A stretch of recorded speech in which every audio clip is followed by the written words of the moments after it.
In Berlin today, you can't go 100 meters without seeing a marker or a stone that's been placed next to the home of a Jewish family that was abducted during the Holocaust. The Germans want you to go to the Holocaust Memorial because they want to express their awareness that something horrific happened and that it can never happen again.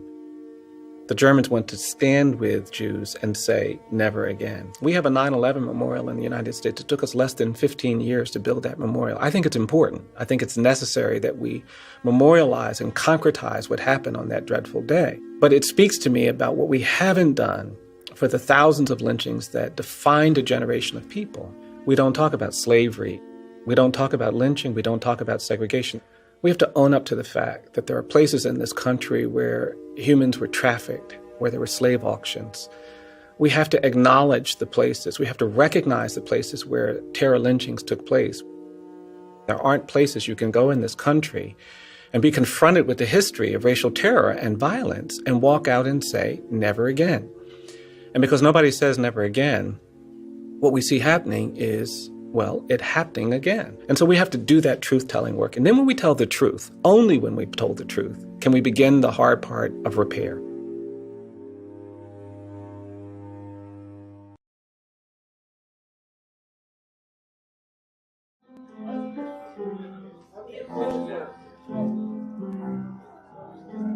Good morning.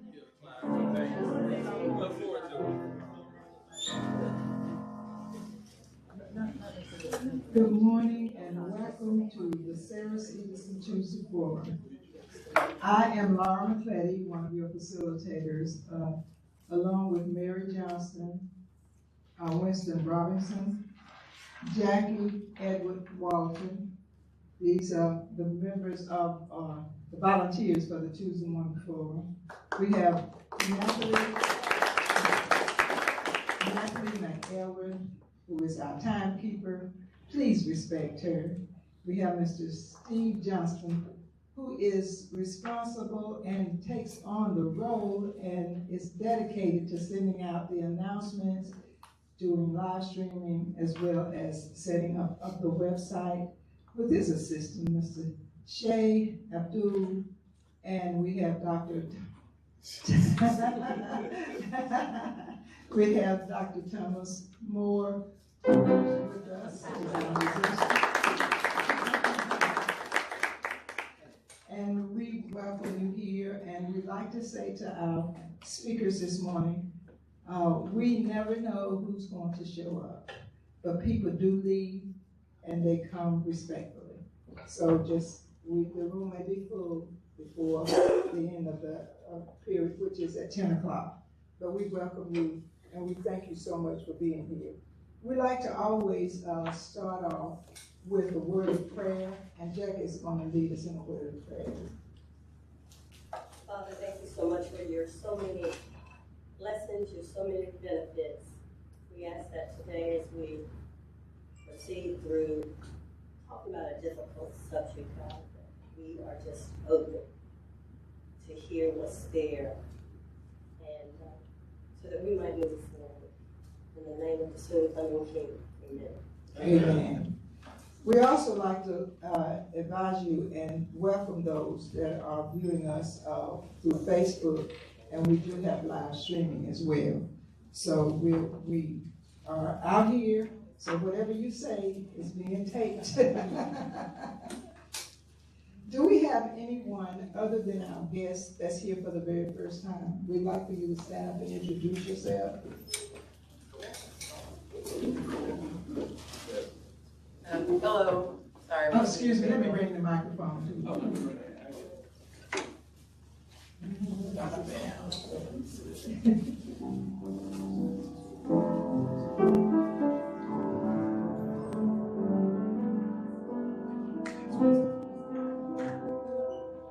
Hello.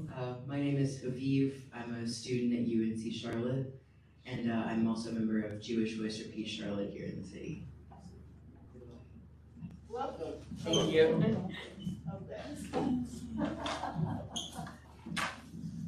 Hello, I'm Dave. I'm here. Good to have you, Dave. Thank you, welcome.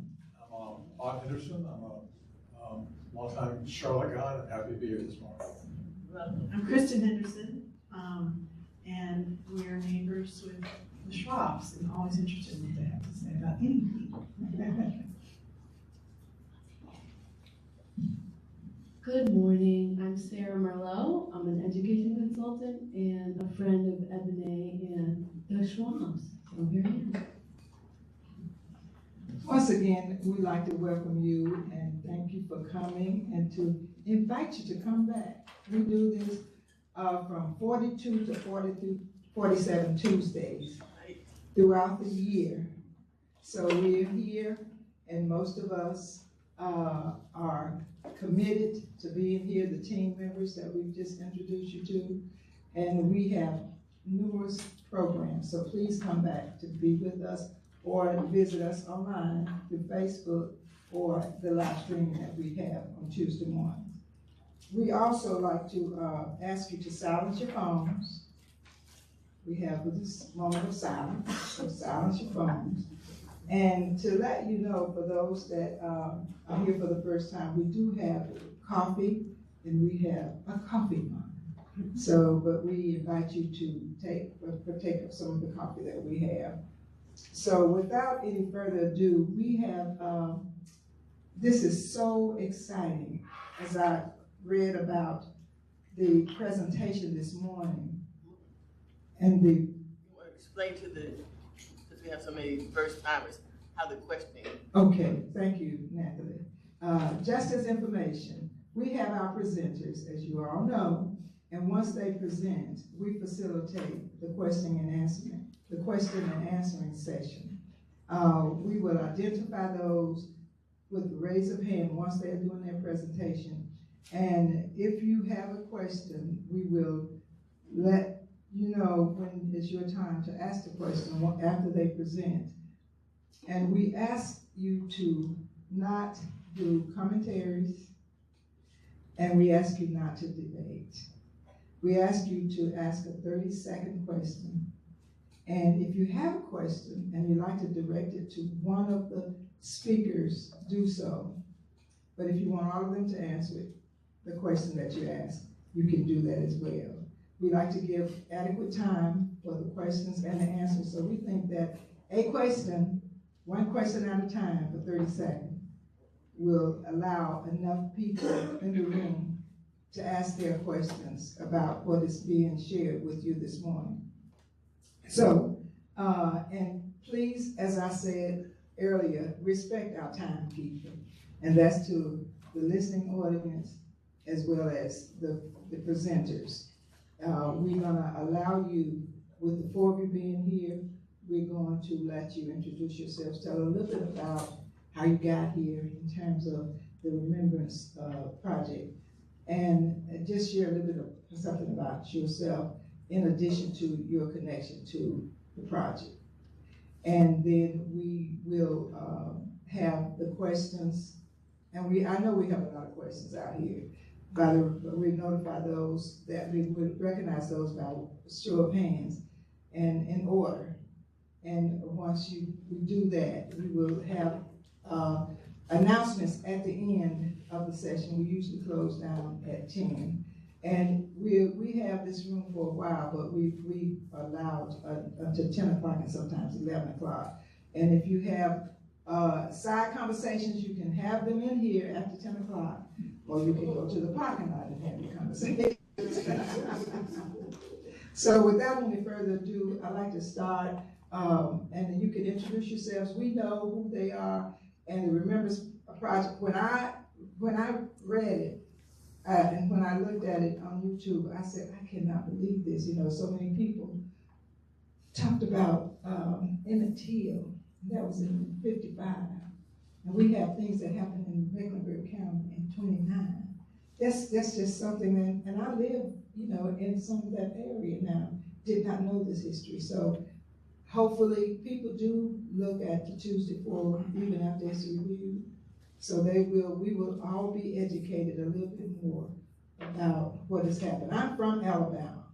You know, I lived in Alabama, I grew up in Alabama, and my mother sent me to Charlotte, sent all of us to Charlotte after they started doing a lot of the things that they were doing in Alabama.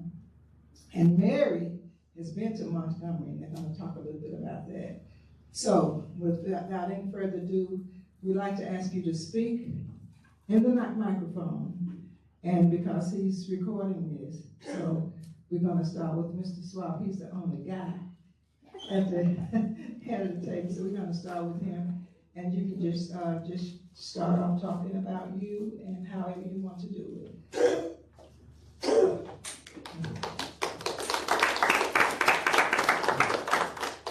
Thank you. My name is Gary Schwab. My wife and I worked at the Charlotte Observer for over 35 years. And one of the things that I liked most at the Observer, that I cared most about, was trying to do stories that allowed us to hold up a mirror to our readers, to look into the mirror and see what we really are. And felt like as we retired, we were really called to this project and really worked for several years on it to try to tell a story that had never totally been told. What he said, and I think we care very much about the truth and recognize that journalism has often not in any way done well by our whole community, and we want to help repair that. And I am Ebony Lockett. I am the granddaughter of migrant and immigrant farmers. So me coming to Charlotte in 2007 was a reverse migration from New England. And I came here as a public school teacher. I taught for many years, 10 of them on the west side of West Mecklenburg, West Charlotte High School. And then in 2018, I was teaching on the CPCC Cato campus as a public school teacher for early college when I went to the opening of the EJI Monument Memorial and Museum. And I was reminded who I am, whose I am, and what I was called to do in that moment. And so I brought that teaching and learning back to the campus because it was in the vicinity of one of the 2 lynchings, and we had never heard about the stories that saturated the soil there until going to Montgomery. Yet I was teaching here. And so that is what brought me into this work. I'm an educational practitioner for life. That is what keeps me in this work, but I understand it's learning for life and lifelong learning. It's not about just what's happening in the brick and mortar. It is how do we translate that? How do we show up as human beings in all ways to transform lives, to make sure that we are living our healthiest and our most thriving existence. Good morning, and thank you for the opportunity. My name is Krista Terrell. I'm on the steering committee of the Charlotte-Mecklenburg Remembrance Project, and I'm also chair of content and communication and have the wonderful opportunity to partner with Helen and Gary and Sue Green. I want to recognize Sue Green with the City of Charlotte, who's on our steering committee as well. We have a presentation we do want to share with you with some video as well, but I'll just kick it off. The reason I'm passionate about this project is I love a quote by historian Alice Randall that talks about we want to tell the untold story, the suppressed story, and the rest of the story. And I believe that is the core of what the work that we are doing here. So across our country, remembrance projects like ours seek to tell the truth about racial terror lynchings. We work in partnership with Bryan Stevenson's Equal Justice Initiative based in Montgomery, Alabama. And again, we seek to speak the truth about racial terror lynchings, person by person, story by story, and name by name, and to memorialize those that have passed. The theme of our project, of the Charlotte-Mecklenburg Remembrance Project, is titled, It Happened Here.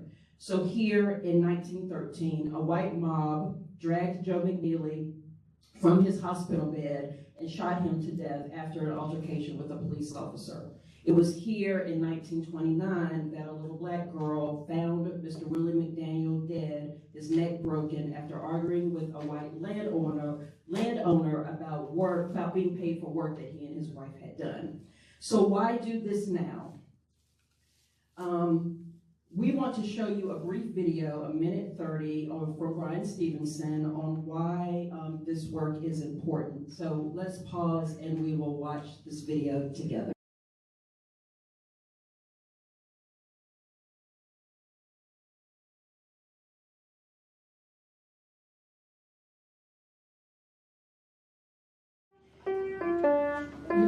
So I'm going to toss to Helen to just recap what Brian Stevenson. I have just watched this many times. I will not be as good, possibly, as Brian Stevenson. Essentially what he says is you can't go a block in Germany without seeing a marker to a family that was lost or lost someone in the Holocaust. There's a reason the Germans do that. They do it because they want us to remember. They want to admit that it happened, and they want us to remember so that it can never happen again. It took virtually no time after 9/11 to erect a memorial, and that was good, he says. It's important to concretize that, to memorialize the people that died there, but we have never done anything remotely like that for the generation lost in racial terror lynchings. And he specifies, EJI specifies, racial terror lynchings. A lot of people think it's just hangings. People were killed in an array of ways, and they can qualify as lynchings when they are killed without due process. A word, 2 words that we've heard a lot of lately. Due process is at the base of our democracy. So what Brian Stevenson says is, it's important that we have this conversation, that we memorialize, because until we say never again, we're going to see it happen again.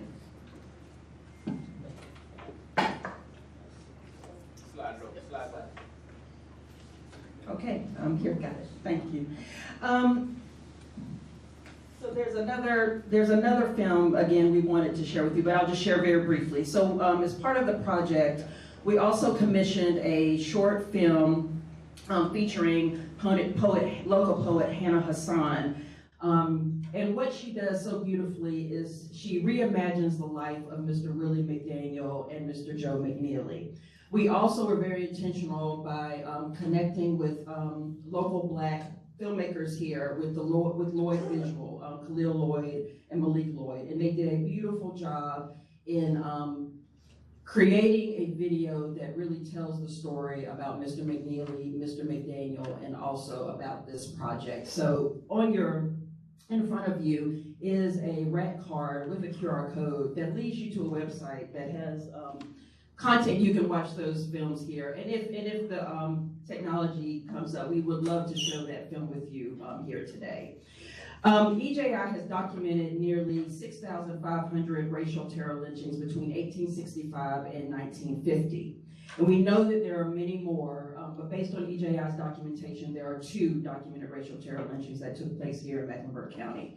The core focus of this project is to collect soil from the places where they were lynched, and also to erect a historical marker that tells the story of what happened, and also on the other side gives context to the times of the climate during the time of the lynching. That soil is memorialized at EJI's Legacy Museum down in Montgomery, Alabama. And also their community conversations, which is what is happening right now, is also a core component of this project. There's also a racial justice essay contest that took place a few years ago, looking to do that again, but waiting for EJI to release that. So just very briefly about Mr. Joe McNeely. Mr. Joe McNeely was lynched at the Good Samaritan Hospital, which was the only Black hospital in Charlotte, and which is now Bank of America Stadium. And Helen and Gary will share more about their stories. And Mr. Willie McDaniel was lynched at the Greer Family Farm in Northeast Mecklenburg County, which is now Reedy Creek Park and Nature Preserve. We are very grateful that we have letters of support from the City of Charlotte, Mecklenburg County, and Tepper Sports and Entertainment to be part of this project to memorialize Mr. McNeely and Mr. McDaniel. And for me, I appreciate that, and also having those letters speaks to accountability on their part as well. We have done a soil collection for Mr.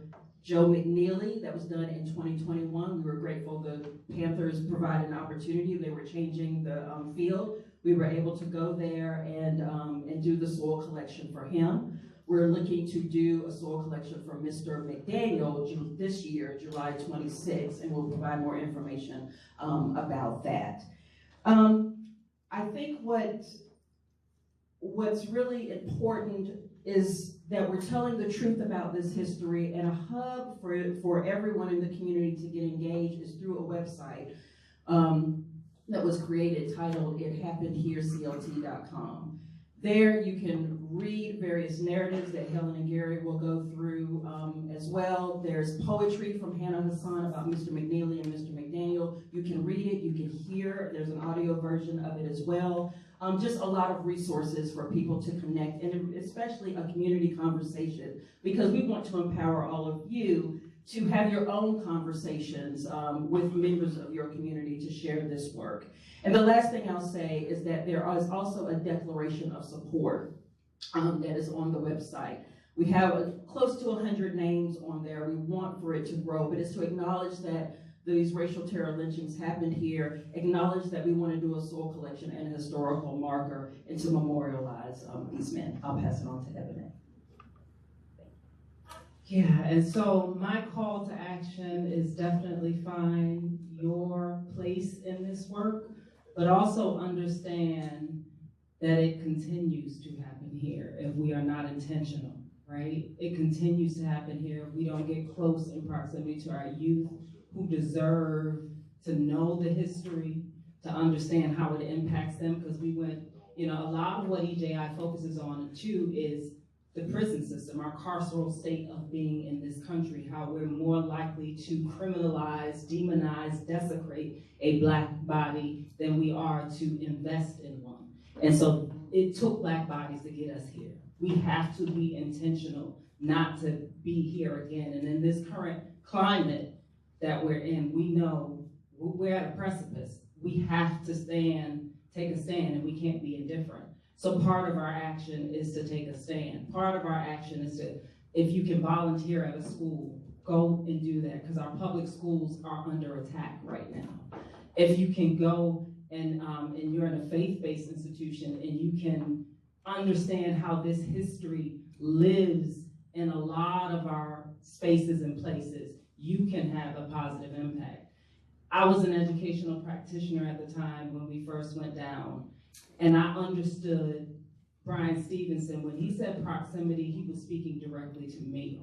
And that is how my organization was birthed. It was birthed out of my response to say, I have to get more proximate to community. And that's community of all hues. That's community where humanity has to lead, and we have to lead with love.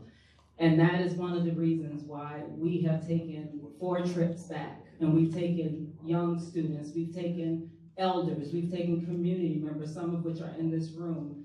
And we use art as one of those ways to not only embody what happened, but to be able to then transpire it and to then be able to really feel it so that we can do something different. And that's my response, is like, what can each of us do? Because we all have a part. Go ahead. Yeah, go tell the story. I'm gonna let Gary go first. We're gonna tell the story. Okay, I will set us up. We're gonna be brief, and we're just gonna hit highlights. Part of what really mattered to us in the website, which we were asked to help with, was to center Black voices. So we commissioned for pay the work from Black writers, Black artists, and we wanted to be sure that that was really clear. Digging into the narratives, we spent a long time comparing newspaper stories of the time. There were a lot of newspaper stories, 50 stories on Willie McDaniel alone, 45 on Joe McNeely. These were white-owned, white-edited daily newspapers written for white audiences. There were 2 Black weeklies at the time, but they are archived. There's virtually nothing in the archives for this period. We found 1 story that we could confirm mentions Willie McDaniel. We'll speak to that. We looked at deeds, court records, police records, where there were genealogical records, census records. We wanted to tell the story as fully as we could. And in so doing, we found a lot. So on the website, there's a short story that sums up what happened, and there's long stories that are kind of the stories we used to do in the Charlotte Observer on Sundays that would jump for several pages. These are even longer than that. So Going to try to hit a few highlights. The Joe McNeely's lynching was in 1913, and except for 20 years later, in a little newspaper note where they did, it happened on this date 20 years ago.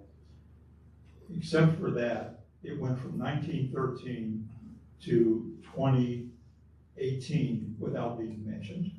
So we kind of just put it away and didn't bring up that lynching. We know now, and it's because of what's come up in 2017-18, that it happened at the site of where the Panthers play football. So imagine every Sunday when there's hundreds of thousands of people, millions of people watching a football game, hundreds of thousands of people, or 70,000 people in the stadium.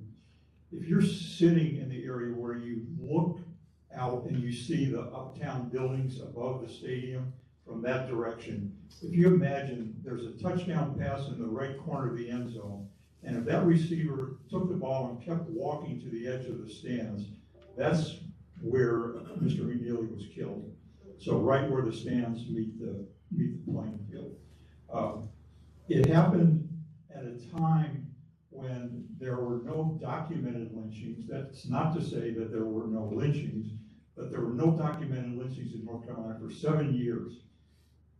People attribute that to the fact that there was a horrible lynching that happened 7 years earlier, and there was actually an arrest. A rare thing happened. Someone was punished.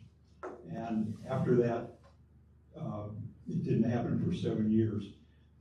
I want to pick out several things that struck me to mention here without trying to walk through the whole narrative. But one thing that struck me is something that we still see now. And it's come up at times where there has been challenges in the community, and that is that there's the perception, and I would say this is a perception held by the white community, that Charlotte's different. You know, Charlotte's different. We're just not like everybody else. And in 1913, black people in America were regularly targeted by white mobs, and even the suggestion of violence against a white person, but especially when the alleged offenses occurred against white police officers. But in Charlotte, in the newspapers and quotes from city officials, there was the sense that Joe McNeely was in no danger at all at Good Samaritan Hospital, where he was only guarded by 2 police officers, because Charlotte was different. And in fact, Sunday's Charlotte Observer, before the lynching, went so far to say that Mecklenburg County has never had a lynching in its history, and it never will have one. So not a good day for the Observer, and I will tell you that it has been a awakening, and you know, for us to look at our paper, which we're proud of for so many ways, but also, you know, look back and think striking things, but also other places where we look not through a community lens, but through a white lens. The bias of the newspapers showed clearly. They were covered by white reporters, they were edited by white editors, and they reported what the police and city officials told them. They published stories based on rumors. Within hours after a confrontation, the papers and the police chief said that Joe McNeely was high on cocaine when he shot the police officer. And there was no way for them to know that. But they reported that, and he was called cocaine crazed. That phrase went on for weeks. And there had, it's also thought that 2 newspaper story topics particularly helped incite the mob. For days, newspapers wrote that the police officer would likely die, though he would not, and that Joe McNeely would likely live. The second thing newspapers did, and 2 newspapers, including the Observer, using the same phrase without attribution, wrote that Joe McNeely was very impudent to police officers, saying he was insulting the police officers guarding him. Another thing to mention is that the failure of the police, that there were rumors of violence but no response. Newspapers wrote, the confrontation happened on a Friday. The lynching happened in the early hours of Tuesday morning around 2:30.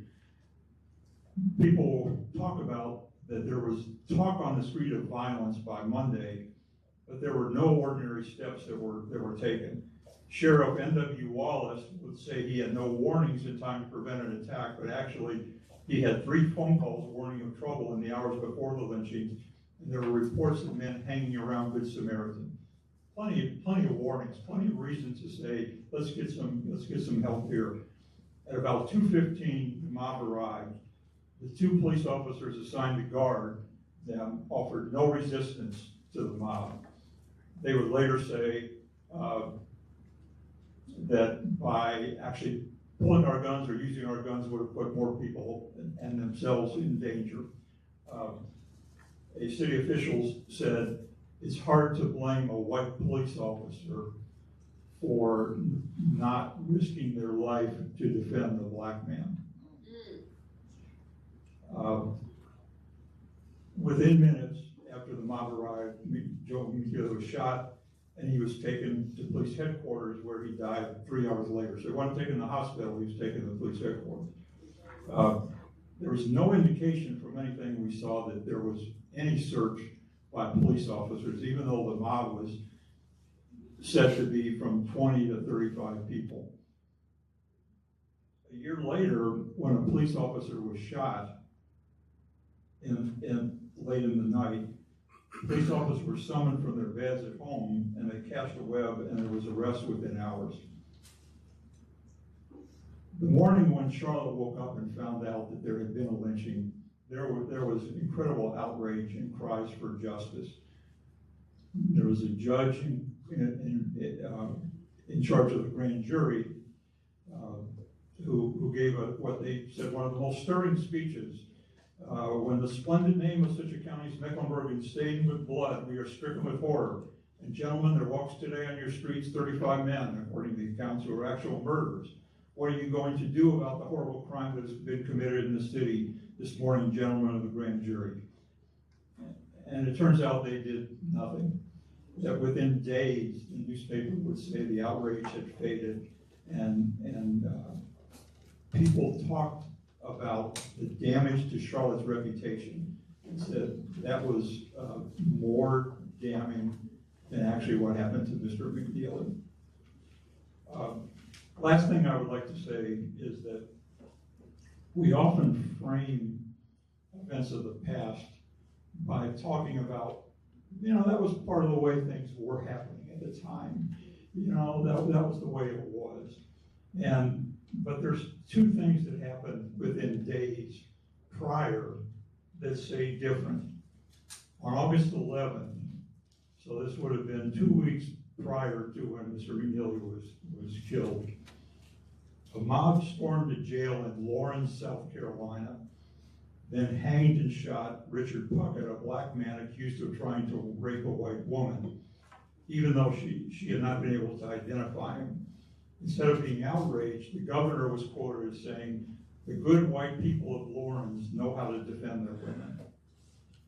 A week later, on August 18th, in the same state in South Carolina, a black man named Will Fair was being held in a Spartanburg County jail accused of assaulting a white woman.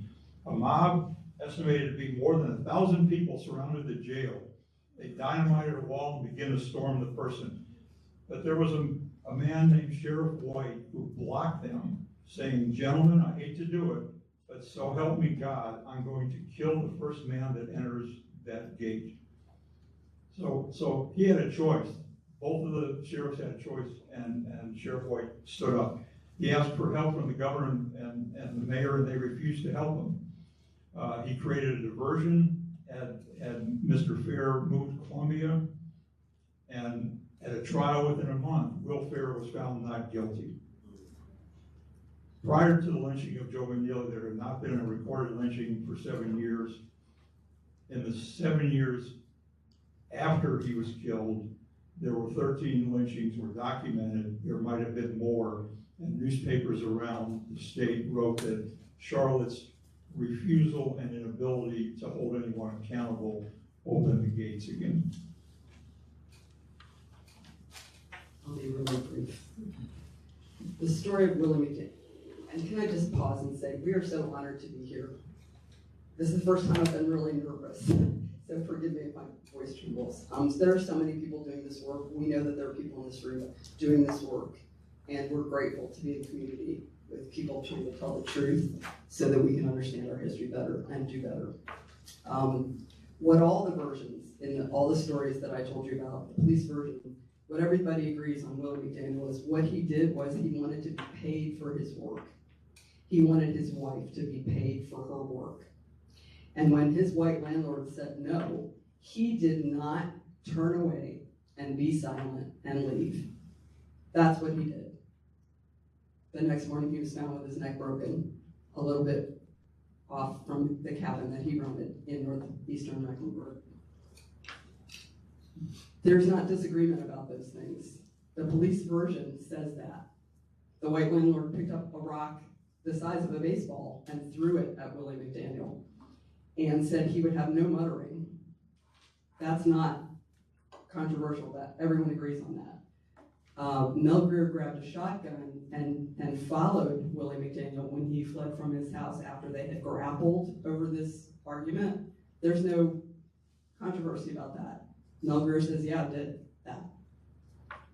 Yet the police never seemed to consider him in their theory of the crime. This man who admitted these things. The systemic ways that our system failed him are legion. Willie McDaniel was a tenant farmer. In 1929, farming was still the biggest single job for black males in Mecklenburg County. The census does it from age 10 and up, so I can't say men. I would say men, but I can't because they counted boys in laborers. About 7% of black farmers own their land, 7%. So 90+% were, as Willie McDaniel was, tenant farmers.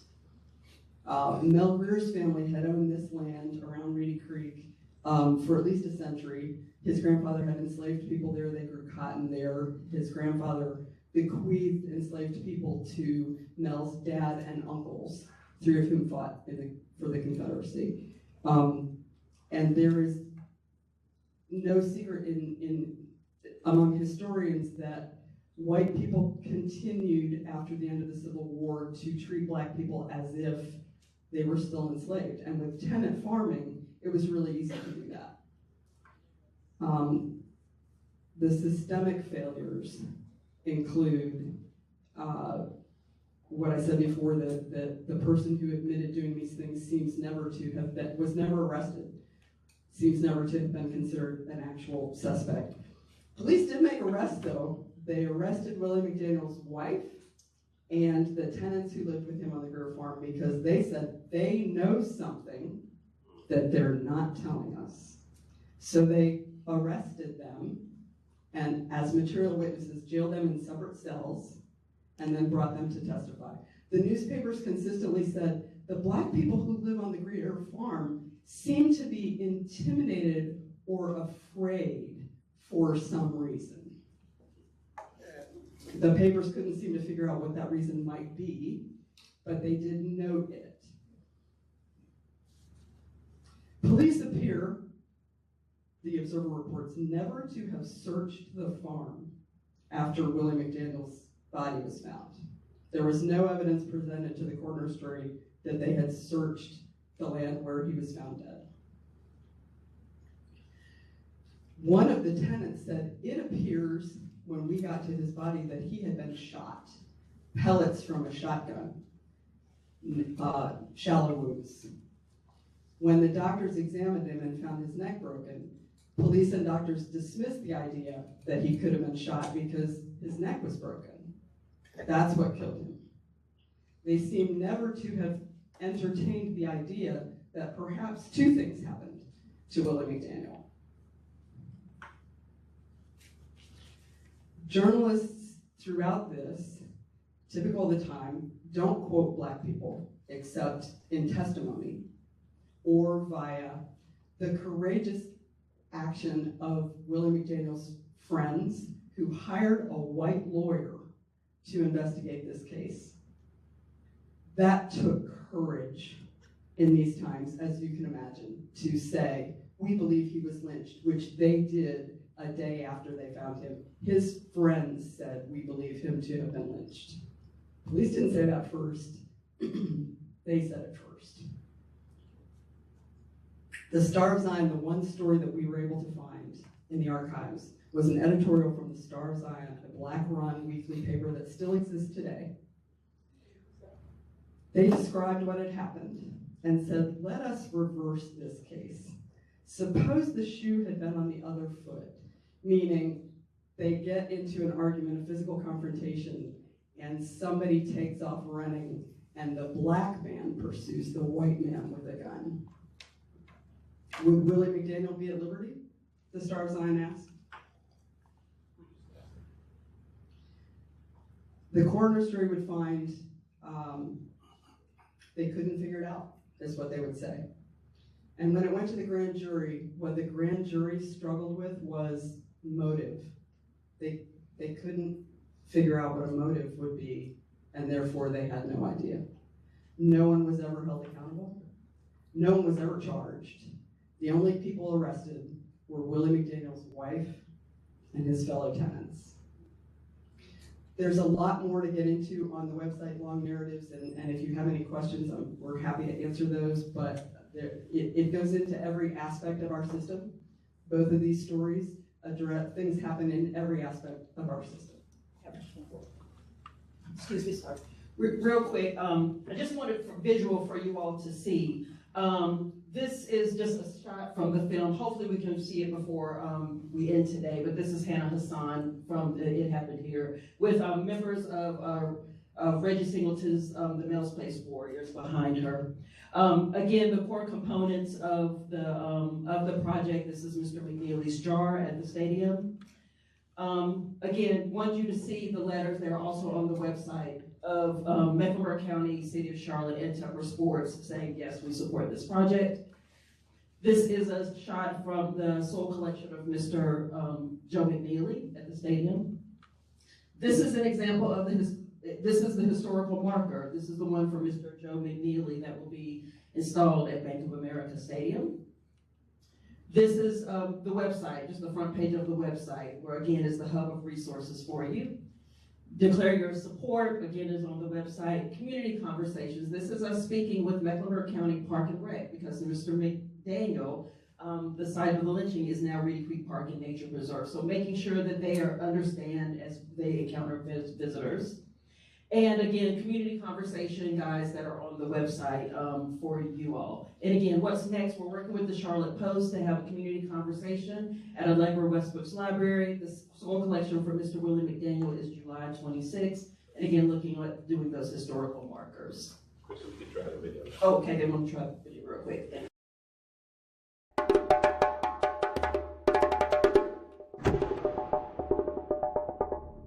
It is an institution as old as racism is long.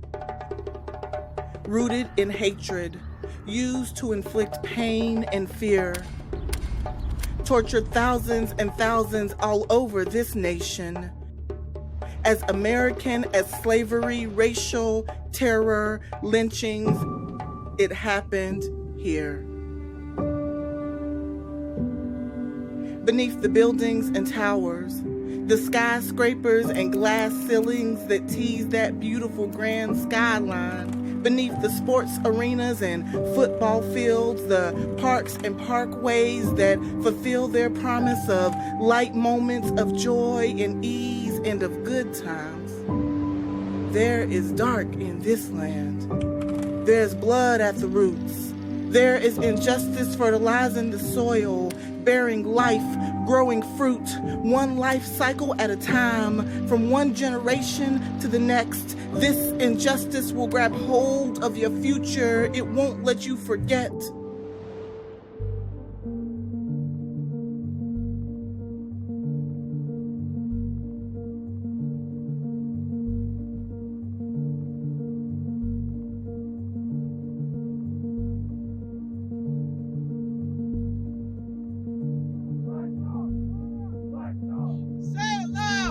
black and I'm proud. Say it loud. I'm black and I'm proud. Say it loud. I'm black and I'm proud.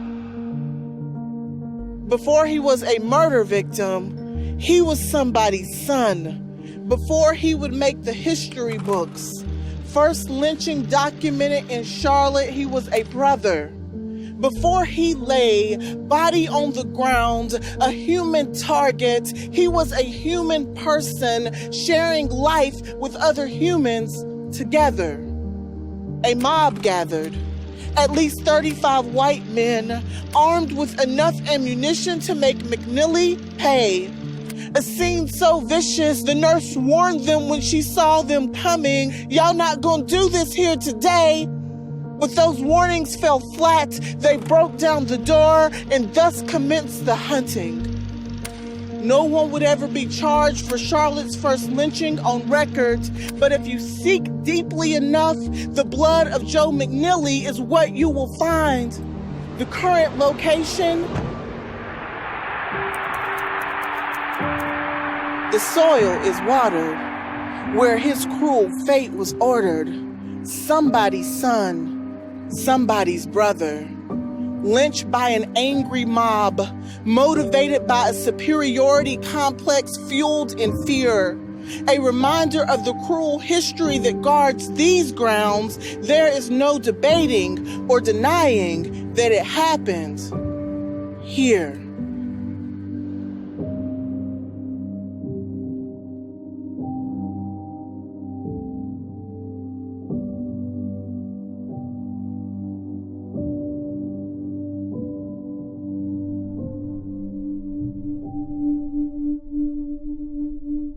Before he was found, murdered on the land that he called his home, he was someone's neighbor, someone's husband, partner in life. He probably loved on and hugged on, cherished his wife, planned a future, a family. That sad Sunday morning, a little black girl would find Willie McDaniel face down on the ground, broken neck and bruised wrist, 22 years old, murdered, deceased. The coroner's report says he died of a broken neck. The news headlines 2 days later read, "Dead Negro's friends claim he was lynched." By July 4th, news articles said they found a hanging tree.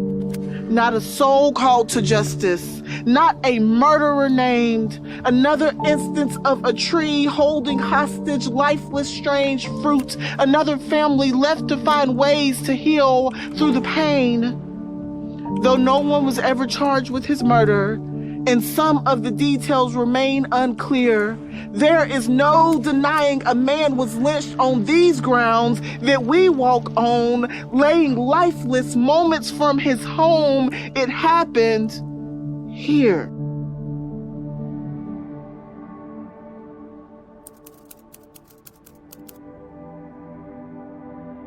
We must remember the tragedies. Remember that it happened to those occupying this space. The people, the injustice, the cruelty is a sad, cold reality that cannot and will not ever be replaced. There is a haunting over this land. And those who question why we need to conjure up these spirits, why we need to unearth this pain, often benefit from silence. Some continue to perpetuate the violence. So we stand in the truth of what has transpired. Listen with broken hearts to the stories that have stained this land. Hate the history with every ounce of our existence, while seeking to repair and maybe understand the generational impact of this brand of trauma and everything that it will take to heal a pain that has been compounded for over 100 years. We honor that a step forward in the process is allowing ourselves space to process the truth of racial terror lynchings, is that it happened here.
We appreciate your sharing. And now we will take questions and answers. Put the light on. Good to see you, Gary. You played shortstop, didn't you? In the old days in our media league softball. Well, my question, in this political and social climate, what chance is there that a playwright, you think, could produce stage productions or even miniseries about these stories? Or have you even pursued or thought about that potentiality? We have not thought about that. We're just so focused on the core components of the project, the soil collection, the historical marker, and the community conversations. But that is an opportunity. Again, this is the community's project, and if we encourage, if they want to do something, write a song, we would encourage them to do that. Because the facts are there on the site. So I hear her saying he's thought about it. So part of what we did when we first came back from the very first trip on the opening was we brought together students who were on the campus in the vicinity of Willie McDaniel's lynching site. And we actually put words, song, visual art, and we had the Bill and Melinda Gorlick Gallery donate a space which was on the campus of CPCC, and for a year we had an exhibit there. So I think that natural progression of how does art speak to this work is absolutely been at the forefront of thoughts milling around. So thank you for lifting that up. Okay, the next question is Winston. Good morning, good morning, good morning. Again, thank you all for such a meaningful and thoughtful project. And I actually don't even know if, I know this isn't your question to answer, but I get this feeling every time I come around this project and not knowing what to do with it. The information is so heavy. And while we talk about the individual cases of Joe McNeely and Willie McDaniel, and how Charlotte has always had a sentiment of being Charlotte, when we talk about protecting the reputation and all of these things centric to something tragic. And while Charlotte is also unique, it is a city that is run by, I got personal privilege. It is a city also run by the University of North Carolina. And even on my way here taking 277, I looked to the side and I saw the Keenan Flagler School of Business. And if you go to a football game, it's at Keenan Stadium. Knowing that William Rand Keenan Sr. had his wealth developed from the lynching of many, the mass murder of many in Wilmington in 1898, so his son could be a philanthropist and do all of these wonderful things. From Charlotte, in Charlotte, largely in Charlotte and Chapel Hill, of course, about throughout the state. But what are we supposed to do with that? You know, we got these sentiments, we have these things, but America is a litigious society. The byproduct of that is we keep impeccable records. We know exactly what was done, who it was taken from, it was plunder, it was massacre, yet it's just like carry this to nowhere. So what do you think should be done with the information, the acknowledgement? How should we process it? I'll jump in because I think this is at the heart of what we're trying to do, and I think what Brian Stevenson talks about, as Ebony said, get proximate. I think all of the things that Ebony said. But also, we're in a time when you can't even, this isn't going to be in school. This history isn't. So we've got to say it. We've got to say it to everybody we talk to. And it is awkward for me to say, but we need to talk about it first, I think. So that's the tiny step that Brian Stevenson asked us to take. And I think the project has been much guided by start by making sure that we get to everybody in Charlotte-Mecklenburg and they know this. Because it is, Hannah Hassan said, She was speaking with someone who said, isn't this so Charlotte that this happened and nobody knows about it? And let's stop that part first. Let's go home today and tell somebody, anybody, and talk about it. The conversation guide's great. The film is 7 minutes. Get somebody to watch the film. It's 7 minutes. It's hard, but it's worth it. Jackie?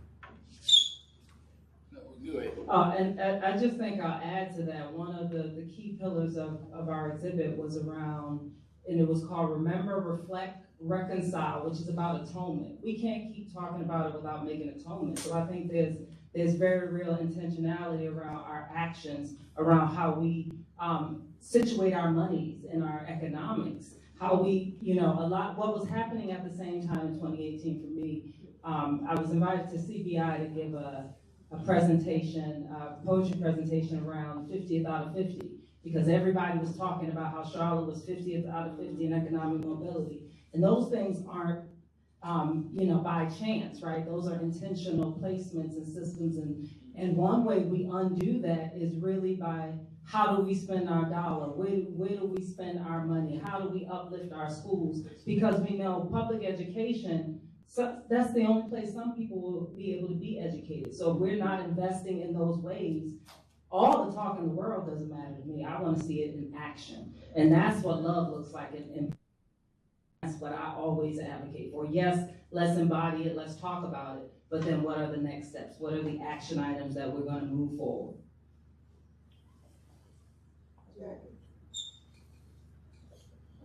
Thank you so much for coming today. My question is, as you go through this project, or from where you started, because in the African American secrets, how many folk have been open and said, it was in my family? I mean, I know one person who was an elected official here in the city, and it was in her family. So when I was, I learned in 2018 or 2019, traveling to Montgomery, Alabama with my mother on a trip to EJI, Legacy Museum and the National Memorial for Peace and Justice, that I had 2 family members that were targeted to be lynched. There is a story on the website about that I wrote. But what was interesting to me is that there's a picture of my great-grandmother holding my great-aunt, who was also my godmother. And I've looked at that picture my entire life, and I never knew that her brother, who was targeted to be lynched, left and went to Detroit, came back 20-something years later, and answered her prayer. Her daily prayer was, Lord, let me see my brother again, and he took that picture. That picture that I have looked at growing up in Augusta, Georgia, never knew that he took that picture. So that's why it's important to share that history. I was like 46 years old when my mother just shared, all of a sudden it was quiet on the bus and she just turned to me and said that. And I never knew that. So it's really important to, again, know about our history and share our history and share stories with each other. On July 24th, the Charlotte Post event, Justin Perry, who is a therapist in our community, Black man, young by my standards, but not young. He's going to moderate a panel that talks about why talk about this history. And we went to a convention, a meeting called Legacies of Lynching at Chapel Hill, and they call them hush stories there, to your point about being secretive, and how many people have a hush story. And that has become a way of talking about it. On our steering committee, there is someone who has not talked about this before who says, I have one. And I'm getting more comfortable thinking about talking about it. So I think Justin Perry's going to talk about that at this event for the Post, and I think we're going to hear a lot more as people get more comfortable. If I could just mention, about 12 years ago, I did a couple of newspaper series began about a man named Jimmy Lee Kirkpatrick, who grew up and went to Second Ward and grew up in Greertown. And one thing that resonates with me is that Dr. Willie Griffin had talked to us about a moment where he said, white history is written in triumph and black history is written in tragedy. And that I came across Jimmy Lee's name, and he was a central figure in, he was one of the first black football players. He moved to Myers Park from Second Ward.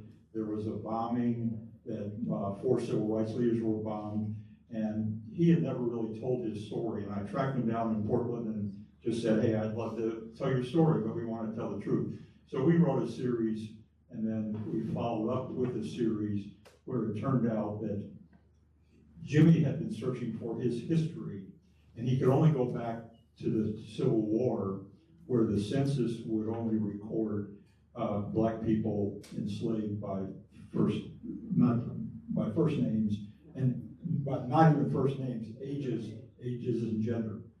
And so it turned out that he had been searching for a Kirkpatrick that had enslaved his family. We wrote in that story that in the Civil War times, about 40% of Mecklenburg County black people were, about 40% of the people in Mecklenburg County were enslaved. And white people were surprised that I talked to in the office, and black people were like, again, we thought Mississippi, Georgia, Alabama, not North Carolina.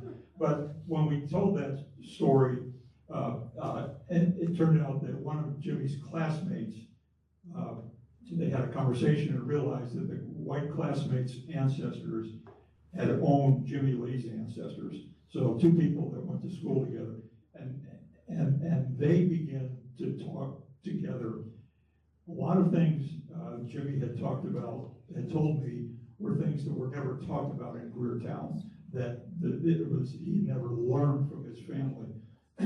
But as we wrote this story, one of the first gatherings we did at the Morrison Museum, named for the man who has been declared by his friends as the biggest white supremacist in history of North Carolina. There was a white woman who came, and I talked to her afterward, and she said that her family had enslaved people, and there was a box that had been passed down in the family. And it came to her, and she was told, put it away, don't ever let anybody see it. And she said after reading the stories, after meeting Jimmy, she felt it was time to open up the box and to talk about it. And she began a conversation with Jimmy. So I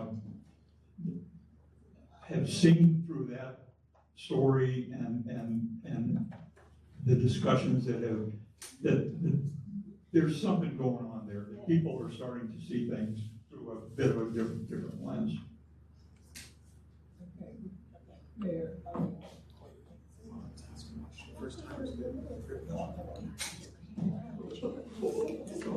I'll tell you what. The way, I'm sorry. So the way it works is they're recording everybody who raises their hand. We're coming.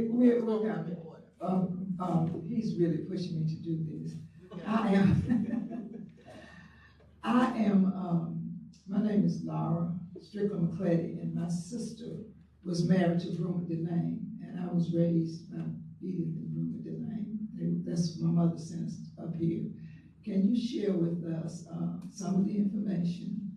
Because I know if you are being reporters and they're moving back to Charlotte, to McCory Heights, after they were ran out of South Carolina, because there was some shooting and he retaliated in South Carolina. Can you all just share some information about the Delanes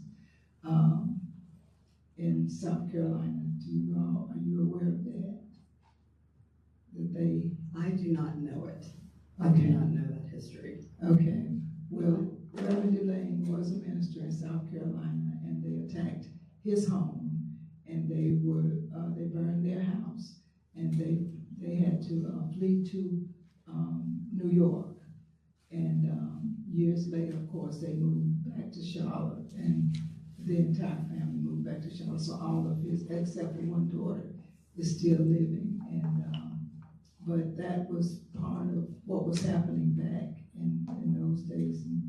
And it didn't get a lot of attention, but the Delane family is well known, and they are highlighted during the Black History Month. And I don't know if you all wrote any stories in the Charlotte Observer, but every year for the last, I guess, 20 or 30 years, they usually write stories about him in the Charlotte Observer. Reverend Delane pushed back against the school system in Clarendon County, South Carolina, and for that, again, he was terrorized and ended up moving to New York before making his way to Charlotte. And in that kind of sparking the Briggs v. Elliott case, which is one of the cases in Brown versus Board of Education. Now we got Miss Mary. Got him out in the coffin. I forgot what I was gonna say. Age. Yes, thank you. But it was, say my name, okay. But two things. When I was at the Lynching Museum, I saw my son-in-laws from Bertie County, and I looked at the counties that I knew. My mother was from Moore County, and I kind of looked at the different counties and I noticed his family name was up there. And so I came back to Charlotte and I told him, I took a picture of it and I told him. So he started doing some research. He didn't know anything about that. And so he went to his mother and they started talking about it. So it kind of went that way. And they found out about that. And the second thing is that several years ago, and you may know this, the Museum of the New South had a lynching exhibit. And in that exhibit, it was really surprising that they made postcards that they actually mailed to their friends of people being lynched and hanging from trees, and those were postcards they sent to their friends. But what I noticed is that there were small children at the lynchings. You know, it was like a big celebration, and they would have 10 people hanging and everything. So those children, I'm sure some of them are still living today. Have you heard from, or does anybody from that era ever say anything about attending a lynching or been interviewed about it? We have not come across anybody, but we're trying to reach out. As we tell the story, we're hoping that we'll get more information. We want to look into anybody who feels like they may be connected to these stories or has a story that they're looking to research. We'd love to assist. Let me not volunteer everybody at the table. I would love to help. I'm doing a lot of genealogy and census and would love to get some of that. So if you have any recommendations, please make them. I think to add to that, you know, two things. One, the importance of learning how it impacts you and your family. Just like Mrs. Johnson told us her story, there are several people in here that we had the opportunity of traveling with just this February down to the site, including several of the warriors from the Mel's Place. And one of the things that I'm always reminded of is when they start looking for the names of their families, because it helps them shed the shame of this history and helps them stand in the resilience and the hope that somebody, the ancestor that is connected to them, died so that they could be here. And that in and of itself is transformative. When you know that you are standing in the steed of your ancestors who made sure that their wildest vision got to be, it changes everything. It changes their motivation. So many of them spoke so many powerful words of gratitude in that time. And I'm just always thinking and knowing and remembering who I am, whose I am, and what I'm called to do. Very quickly, we encourage everyone to travel to Montgomery, Alabama to visit the 3 EJI sites. The first one is the Legacy Museum, which tells the story of slavery and racial injustice in America through interactive media, data-rich points. And again, that is where the soil of all of the documented lynchings are taking place. So you'll see Mr. Joe McNeely's there, as well as Mr. William McDaniel, because they did some beforehand. The National Memorial for Peace and Justice is nearby. It's a comprehensive memorial dedicated to Black Americans that were enslaved, terrorized, and again, there are There are monuments there, and then there are replicas on outside of the memorial. And the ambition is for EJI to release those monuments back to the counties. So it is of the steering committee. We want to have that replica come back to Mecklenburg County, have a community process on where it should be. And so that monument can be there to acknowledge Mr. McNeely and Mr. McDaniel. And then the last part, which is very new for EJI, is the Freedom Monument Sculpture Park, which honors the lives and memories of 10 million Black people who were enslaved and really celebrates their courage and resilience. Okay, we have about 8 people that have questions. So we'd like to revert back to what we normally do. 30 seconds, please. No commentary, please. And we'd like to get you to designate the person that you would like to answer your question. So we have Donnell, Ivory, Natalie, and then we have the person over here. Yes. Habib. Okay. Habib. Okay. You can take me on someone to ask my question already. Okay. So Donnell, Javier, and this young lady right here. So go ahead. Okay. Yeah, 30 seconds. Is it Ms. Terrell? Good.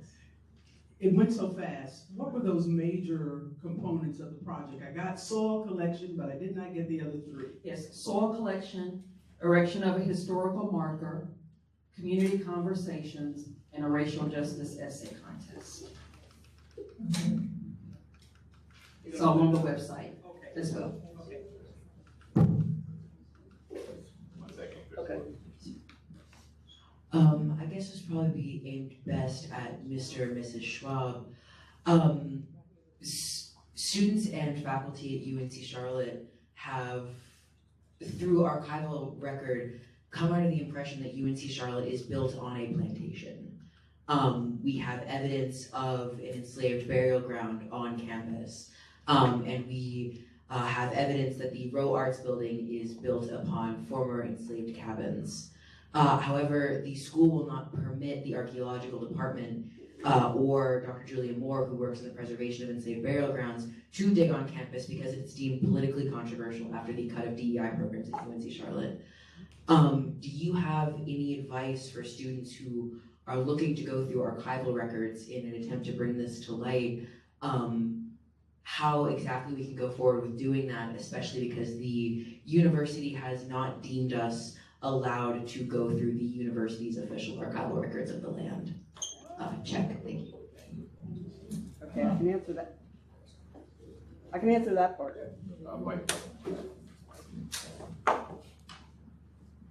I can answer the part about getting into archival records. If you go to the any of the libraries, public libraries, you can get into Ancestry that way.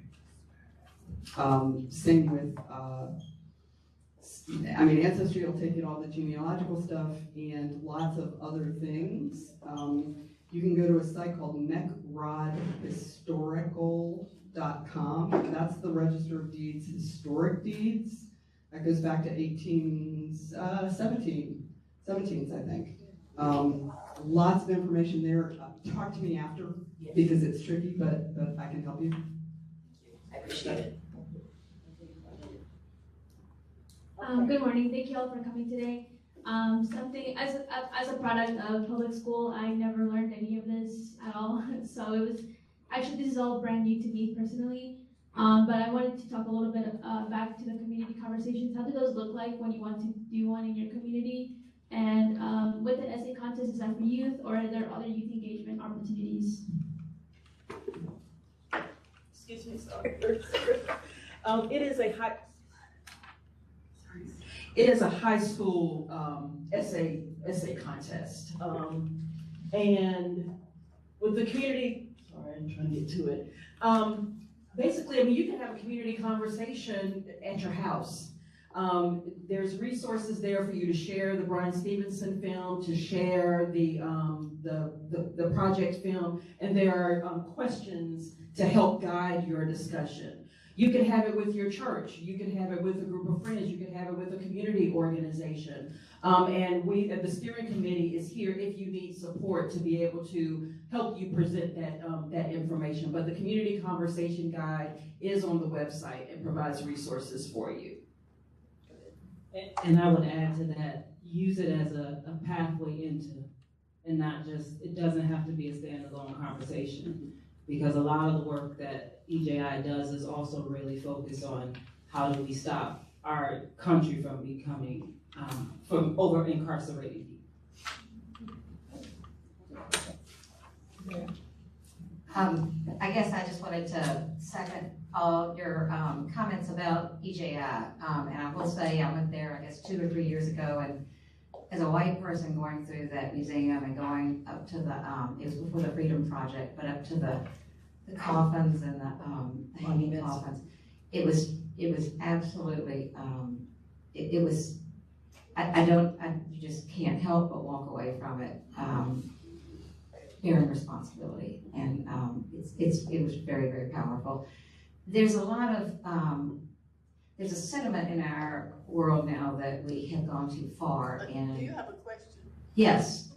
How do you engage in these community conversations when parts of our community, when you're trying to engage with parts of our community who believe that we have gone overboard in recognizing or trying to achieve equity? Okay, well, I think we all want to touch on that. We all want to answer that one. Well, I'll just say in the beginning, I'll plus it here because I'll be brief. This project is first and foremost centered in the Black community. We are intentionally, we are working from a bottoms-up approach, neighborhood approach, and centering it in the Black community because this is Black history. It's American history, but also Black history. So that's where we're first trying to target. I will let Helen and Ebony talk about the other part of your question, but it's important for me to say that this work is centered in the Black community.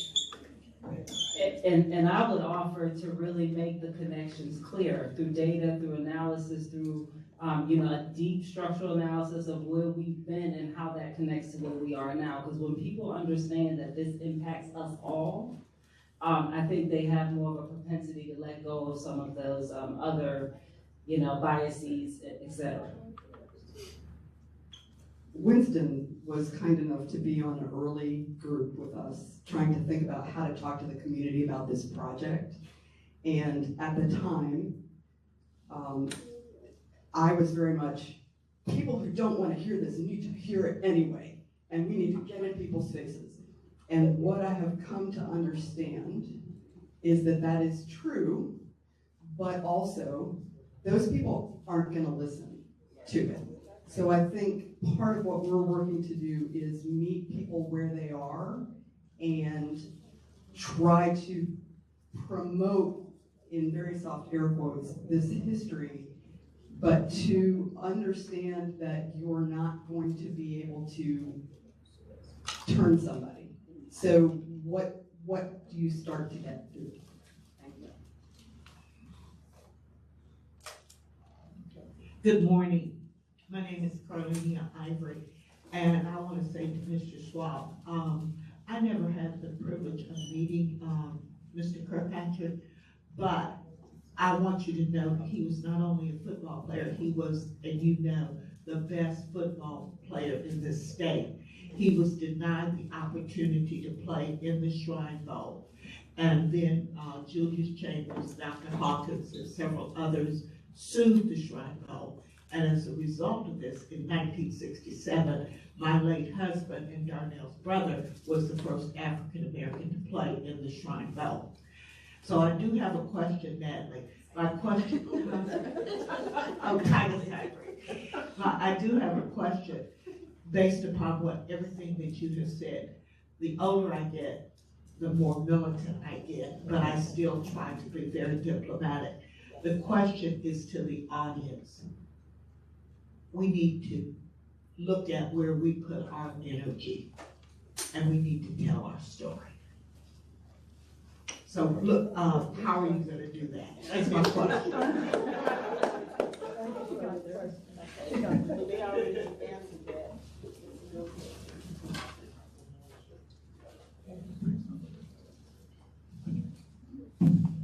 The PGA is here this weekend. Charlotte's going to get national attention. Have you done anything to try to draw your project to the attention of what will be a national audience watching golfers play at Quail Hollow this weekend?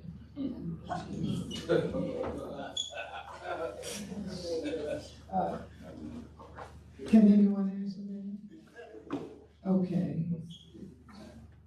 I thought you were talking about the Parent Teacher Association. I thought you said PTA, but you said PGA. Oh. There's a big golf tournament here. Oh, gotcha. The Nations, they're going to be here. Oh. They got a hospitality test. They got a professional millionaire. Gotcha, there. gotcha. It did sound like you said PT. PTA, yes, I thought you Oh, I said. apologize. Oh, that's okay, that's okay. No, we're not doing anything this week, for example, with PTA, but, you know, we are looking, we know because this is the only, for example, with Joe McNeely, this is the only site we know from EJF that is now, where there's a documented lynching that is now basically an entertainment venue. So we have had interest from national news outlets, CBS, the Atlantic has, not the Atlantic, the Athletic, I think is part of New York Times, has reached out. So we do see as we continue to do this work that it will be more national attention, also related to sports. Okay, our last question. Good morning. My name is Robert Collins. I'm gonna be 30 seconds, Miss Natalie, I promise. As a youth, I learned about Emmett Till. I went home and explained this to my parents to find out that he was my grandmother's, my father's mother's first cousin's child. They're from Mississippi, they were in Chicago, and I'm from Chicago. But I never heard of it in my house.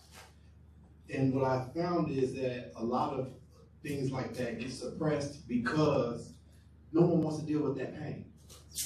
So what my question is do you have a platform for people that are from Charlotte that have that pain in their family that they haven't spoken of so that it can be brought to the forefront?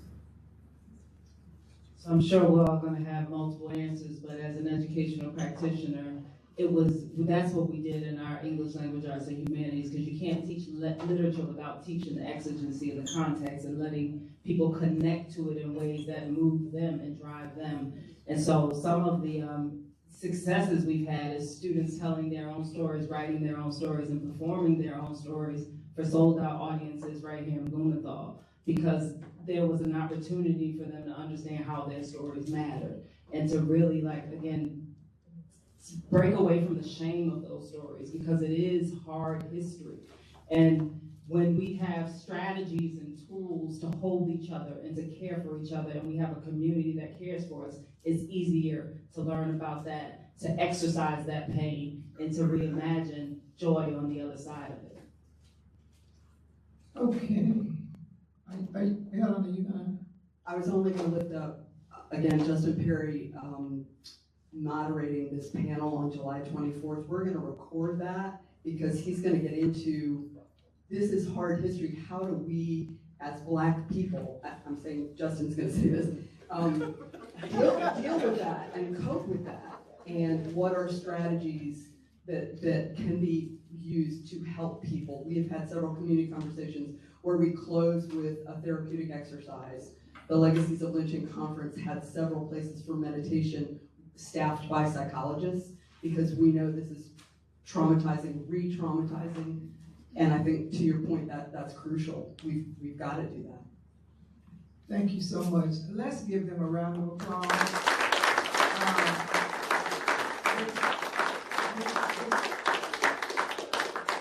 This presentation is outstanding, and we need to make sure that we share this with as many people, and particularly our churches. We know what's happening in Washington. They're trying to take away our privileges just for the books to be shared in our history. And in Charlotte, we are here. We need to make sure that they are reaching out to the Remembrance Project so it can be shared all over this city. and continue across the nation, and as we refer to Montgomery, Alabama. But we appreciate you all being here, and we'd like to take announcements, but we ask you to send your announcements to Steve. But we would like to also say that he's not doing an announcement on a weekly basis. He's only going to be doing them on a monthly basis on the website.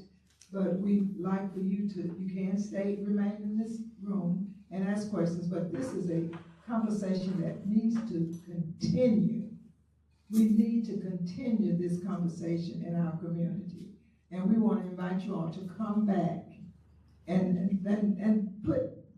be a part of the audience and put them up there and ask them the questions that they've been asking you today. You see, we have a pretty tough crowd here, and we'd like to have the answers.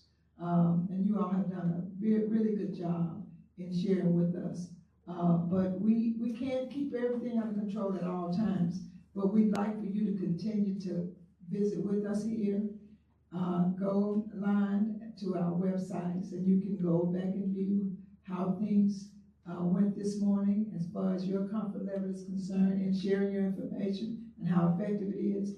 But we do need to make sure that we are in tune with what's going on right here in Charlotte. This has been an eye-opening for me and the students.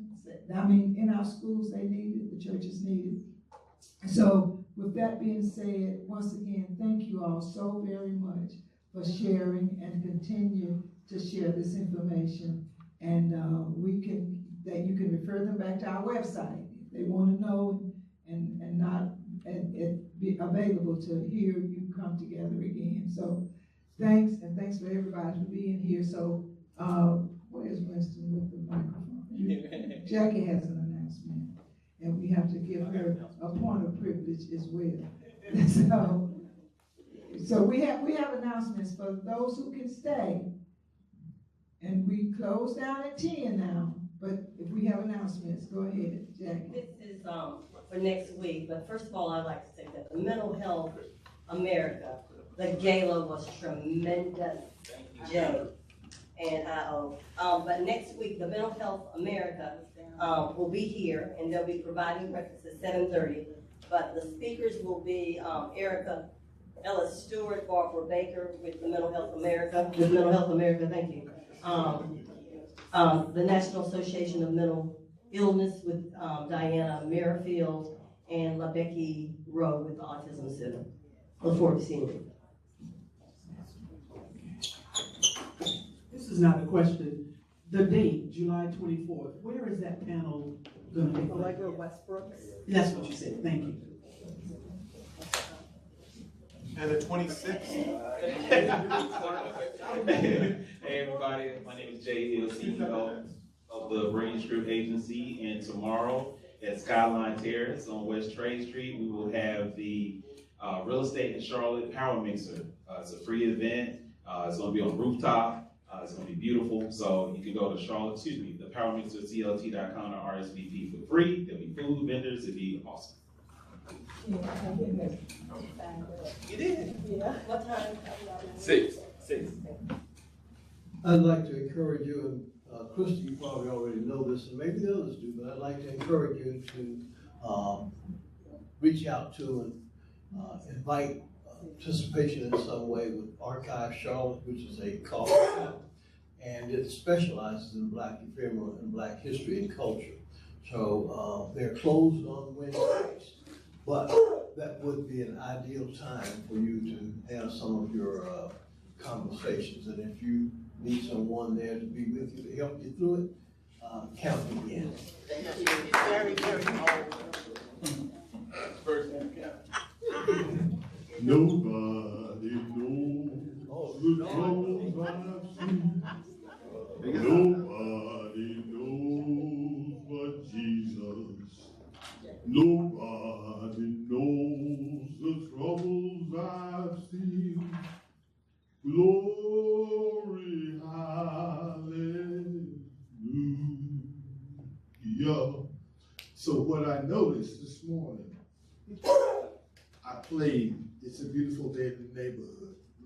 sometimes it starts off with a song you've never made a connection with before, but something happens and the door's open.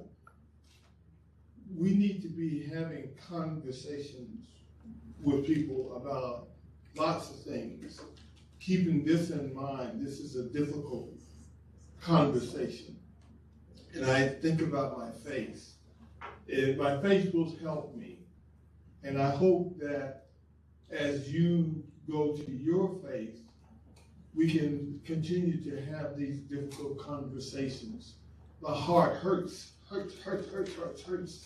when I hear us talk about those secrets, our family secrets. I lost my mother a few weeks ago. And I think about all that she went through in trying to make sure that her children had a chance in life, knowing all the stuff that can happen to them. I pray for us all. I pray for us all.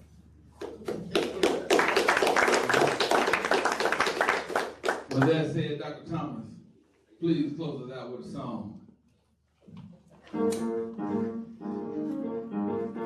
ladies and gentlemen, thank you for another Tuesday in the Sarah Stevens Tuesday Morning Forum. Please join us next week as we will have representatives from Mental Health America, the Autism Center.